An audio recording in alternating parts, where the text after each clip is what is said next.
Imagine an alliance that has stood for 75 years. Now imagine that alliance fracturing over a mineral deposit on a frozen island. We're not speaking in hypotheticals. A proposal has been raised to impose significant economic consequences on Greenland, a self-governing territory of Denmark, a bedrock NATO member. The stated reason: to prevent Greenland from partnering with certain international actors on the development of its critical mineral resources. This is a profound departure. For the first time, an economic sanction is being considered, not against an adversary, but as a tool within the alliance itself. It redefines the partnership. It shifts the conversation from mutual defense to conditional cooperation.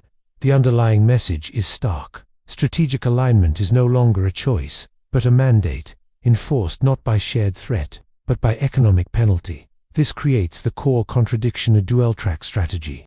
On one track, a fierce and open competition for technological and resource dominance. The goal, to secure supply chains, is clear. But the method applying pressure inward on allies is destabilizing.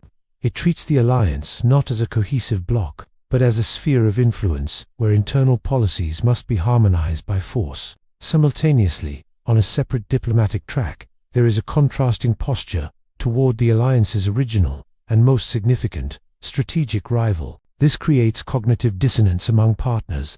The combined signal is one of conflicting priorities: maximum pressure on allies over economic partnerships, alongside diplomatic openness with the primary military adversary they have long been organized to deter. The inevitable result is not the immediate dissolution of the alliance, but its gradual fragmentation. Trust, the invisible foundation of collective security, erodes. When the leading power utilizes coercive economic measures against a partner's domestic development choices, it compels that partner and all who watch to recalculate their dependencies.